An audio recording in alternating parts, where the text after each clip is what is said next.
Hello， 大家好，我是谢梦君。今天给大家带来的是《海贼王》TV 特别篇首长岛的冒险。经历紧张的闯关打怪的主线任务之后，草帽团也有难得休息的时光。这一天，草帽全团举行时装秀，大家都积极参与，只有索隆不情不愿，被人强行换了服装，走了一波秀。这时候，突然有炮弹袭来，大家一看是海军，草帽团立刻发起反击。路飞跳起来，利用果实能力将炮弹弹开。紧接着，其他人也相继出手，拦截炮弹的同时，顺便将海军们收拾一顿，防止他们穷追不舍。突然，天空一暗，一个巨大的、足以盖过整个桑尼号的炮弹从天而降。弗兰奇反应迅速，开启桑尼号的风来炮，成功带着大家逃走了。这个巨大炮弹是由一个名叫约瑟芬的特制大炮发射的，炮后面的操纵者是一个长着阴阳脸的家伙，海军准将比利奇。他的目的是坐上海军大将的位置，偶像则是海军本部大将荒原。路飞等人借由风来炮飞到了一个手掌形的岛上，手掌岛。由于着陆的非常突然，整个桑尼号斜了过来。由于桑尼号是歪着的，一时半会儿也弄不过来，大家也不能离开，只好先在船上各自清点自己的物品有没有损坏。清点完之后，大家发现需要进行物品补给，于是一起下船去岛上采购。大家走过森林，来到了岛上那条商业街。没想到这里还挺繁华的。娜美和罗宾去逛首饰店，对里面精美的饰品赞不绝口。店员说，这个岛上云集了很多在新世界中数一数二的能工巧匠，因为手上有绝活，所以这里叫做手掌岛。不过这里的东西虽然好，但是东西十分短缺。岛上的人介绍说，现在物资紧缺，因为很多能工巧匠都不在岛上，而是被迫加入了海军。现在岛上只剩下女人、小孩、老人。另一边，索隆则不出意外的迷路走丢了。他走过森林，看到了一个护栏，于是翻了过去，来到桥上，结果眺望到了岛上有个小镇，而小镇的边缘则有被大炮轰过的痕迹。布鲁克在上一街闲逛时也发现了这里，有一个店铺的女老板说，因为这个旧的工匠街在大炮的死角，所以才得以幸免，而那个大炮的所在地居然是隔壁的海军基地。那座海军基地此时正建造另一个约瑟芬大炮。比利奇准将正在做着大将梦，他视权力如命，他想让世人知道，就算不是能力者，也一样可以爬上海军大将的位置。只要能够干掉一个赏金过亿的海贼，比利奇大将的位置就稳了。比利奇正在畅想着自己的未来。总部的补给船已经到达，负责人是路飞的老朋友，现任海军本部上校科比，以及现任海军本部少校贝鲁梅伯。二人在比利奇的办公室和比利奇见了面。按照正当的手续，比利奇需要在科比带来文件上签字，但比利奇满脑子都是自己升官发财的画面，心思根本不在这上面，随手签了一个地方。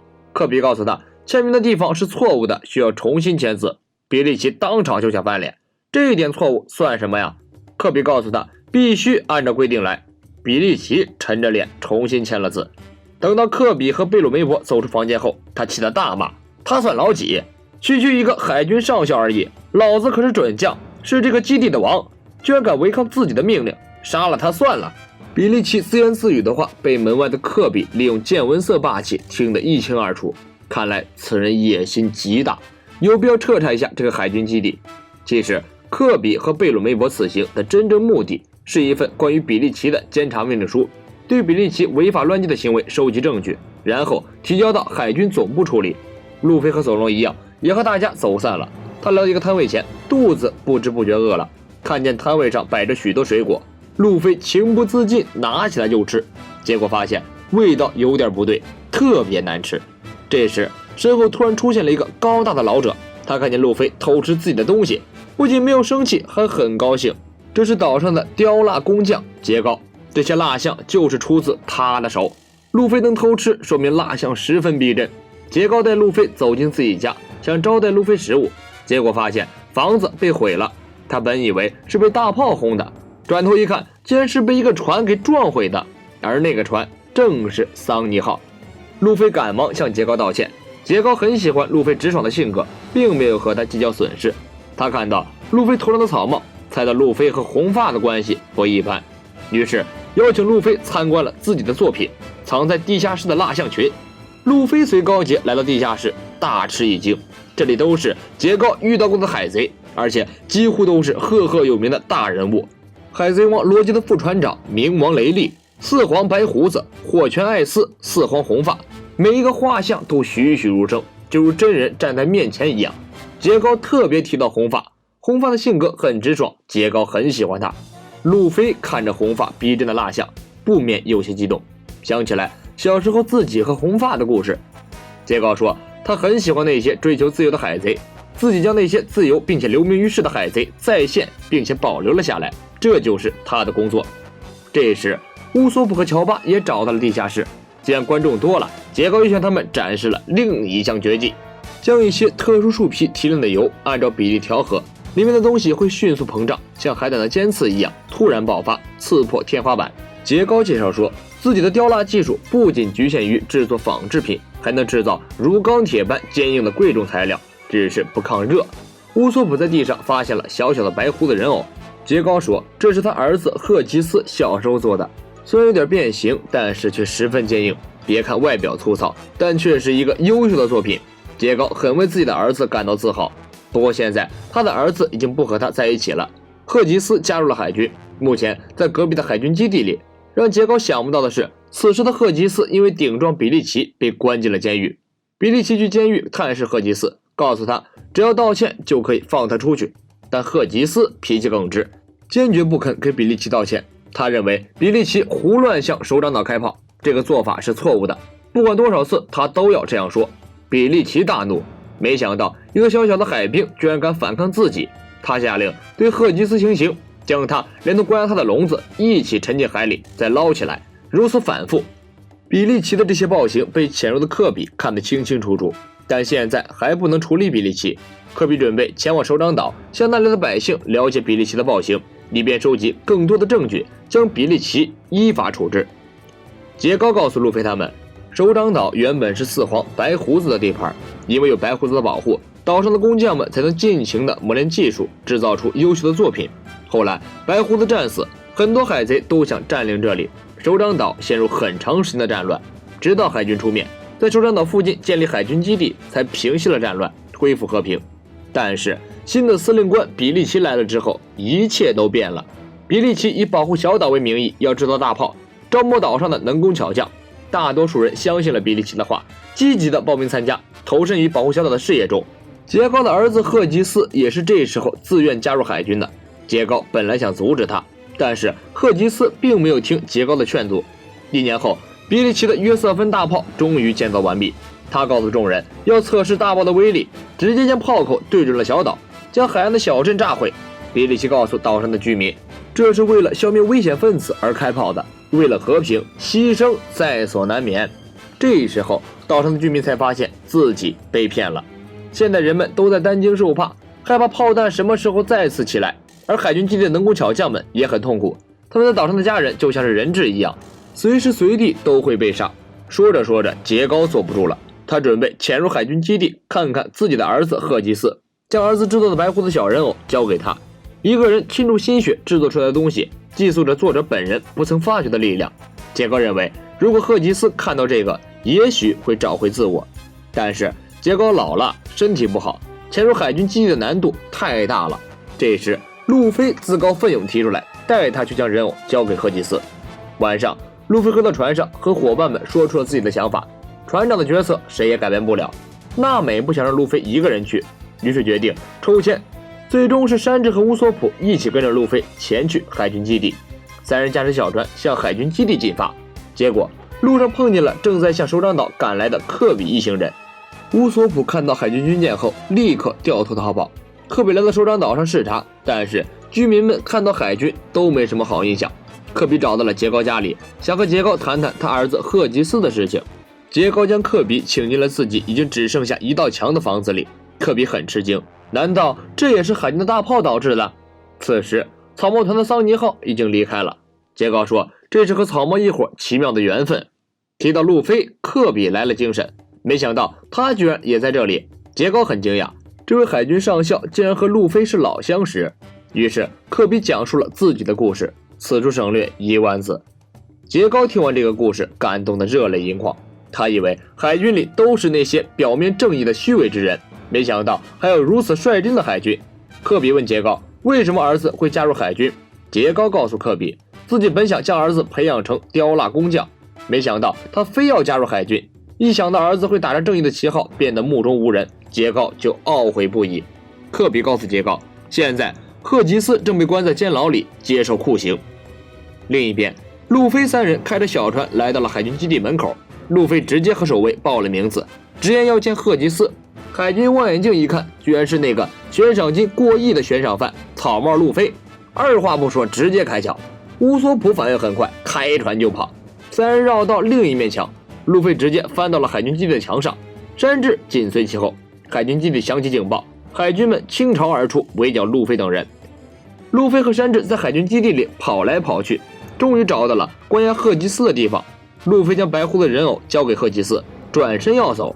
突然，一个海螺式的监牢从天而降，将路飞关了起来。原来这是海军设下的陷阱，牢笼把路飞与赫吉斯一起沉入水中。还好此时山治在，山治跳进水里，轻松地踹烂了监牢，将二人救了出来。再通过基地下面的排水渠，成功逃出了海军基地。正好乌索普驾船赶过来，将三人带上小船。几人开着小船来到了附近的一个礁石上面休息。赫吉斯告诉大家，自己的父亲杰高十分喜欢海贼。赫吉斯曾经对只会赞美海贼的父亲十分反感，所以自己头也不回的离家了。可是杰高把这个人偶交给赫吉斯，是要传达什么呢？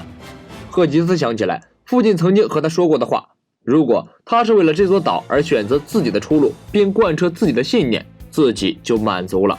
无论遇到什么困难，只要在自己决定的道路上不断前行，这就是自由。自由的海贼都是帅气的。然而无论赫吉斯是做海军也好，做海贼也好，杰高始终为他感到骄傲。其实赫吉斯是因为没有自信成为一个优秀的刁蜡工匠，所以才离开的。他现在回忆父亲的话，明白了父亲的心意。没想到一直到现在，父亲还如此相信自己。赫吉斯感动的流下泪水。他决定重返海军基地，破坏约瑟芬大炮，拯救岛上的居民。比利奇为了找到路飞一伙，无情的对首长岛开始了炮击，逼居民们交出草帽，不然就炸毁小岛。居民们极为恐慌和愤怒。当初海贼白胡子占领小岛的时候，居民的生活都比现在要安稳许多。海军真的可恶。有人质问杰高，你儿子干了什么？科比站出来解释说，赫吉斯正在为小岛而奋斗呢。路飞三人带着赫吉斯重返海军基地，海军发现后立刻进行攻击。比利奇认为是岛上的居民派草帽来的，十分愤怒，更加疯狂地对小岛居民进行报复，加强火力对小岛进行炮击。索隆从小镇上窜了出来，一招狮子哥哥将炮弹斩落，居民们一阵欢呼。科比和杰高都认出了索隆，杰高高兴地说，一定要请索隆做模特。比利奇很不服气，继续对小岛炮击。索隆屹立于小岛最高的瞭望台上，三刀在手，不断地将炮弹拦截，成为小岛居民眼中的英雄。另一边，路飞和杰高成功潜入了基地。赫吉斯说服了几个海军支持自己毁掉大炮，路飞则负责掩护赫吉斯。乌索普驾船和山治在外面不断奔逃，海军出动了螺旋监控来追他们。这个螺旋四周有刀片伸出来，高速旋转时好像一个移动的绞肉机。乌索普也没有办法，只好疯狂的驾船跑。山治则不紧不慢地说，总会有办法的。这时一声巨响，海军基地再次被轰开一个洞，草帽团驾驶桑尼号前来支援，大家一起出手将所有的陀螺全部摧毁。赫吉斯成功的跑到了炮台上，翻身跳进了大炮的炮筒内，利用父亲的绝技在炮筒内制作十分坚硬的蜡。比利奇再次开炮，炮弹就在炮膛内炸了膛，整个炮台都被炸毁了，零件掉落下来，眼看要砸到下面的人了。科比及时赶到，将零件摧毁。这样一来，首长岛的人就不用再担心炮击了。比利奇恼羞成怒，启动了中型大炮伊丽莎白。这种炮弹是专门针对能力者开发的，它的特制炮弹可以打伤路飞。路飞十分气愤，他决定要将比利奇打飞。他开启二档，用机关枪攻击比利奇，没想到比利奇的伊丽莎白还能快速移动，轻松躲开了路飞的攻击。这东西速度很快，甚至超过海军60的 T。比利时操控伊丽莎白布置了空中轨道，然后稳稳地站在了上面，又启动了大型的陀螺监控攻击路飞。乌索普、弗兰奇和山治在下面助攻，科比也出手帮忙，和路飞一起将陀螺打碎。路飞攻击比利奇，但伊丽莎白的动作太快了，还能一边逃走一边用特制炮弹打伤路飞。路飞使用3档破坏了空中轨道，但是伊丽莎白通过一根根线依然稳稳地在空中行进。能力者算什么？你这种能力者根本不算强者。比利奇大吼着在空中和路飞对决，路飞将身体膨胀，直接扑向比利奇，硬接下了比利奇的好几发炮弹。在二人交汇的时候，路飞一把抓住了比利奇手臂上的小蛇，另一只手则使用了武装色硬化象枪，将比利奇一招击落。比利奇失败了，但是大家惊奇地发现，海军大将黄猿居然出现了，他正站在基地的顶端，傲视一切。路飞等人立刻紧急出航。科比站在海军基地上面，对众人宣布，比利奇为了满足自己的私欲，对手上的居民炮轰，让人们受尽苦难，罪大恶极。现在准备撤销他的一切职务，移交军事法庭。现命令海军停止对岛上炮轰，等待总部指示。旁边的黄猿表示支持，但赫吉斯看到自己的爸爸出现在了大将黄猿和上校科比的身边，十分好奇。原来这个黄猿是科比委托杰高做的蜡像，为的就是利用黄猿的职务和威胁震慑海军，拿下比利奇。虽然科比和路飞没能见面，但科比的心里仍然在以路飞为自己的目标和动力。他看着路飞等人远处的身影，发誓将来一定要抓到他们。草帽团驾驶桑尼号走了好久，突然大家惊奇地发现索隆居然没有上船。山治说不要管他，而此时的索隆站在岛上的瞭望台上，看着远处的桑尼号，愣了好久。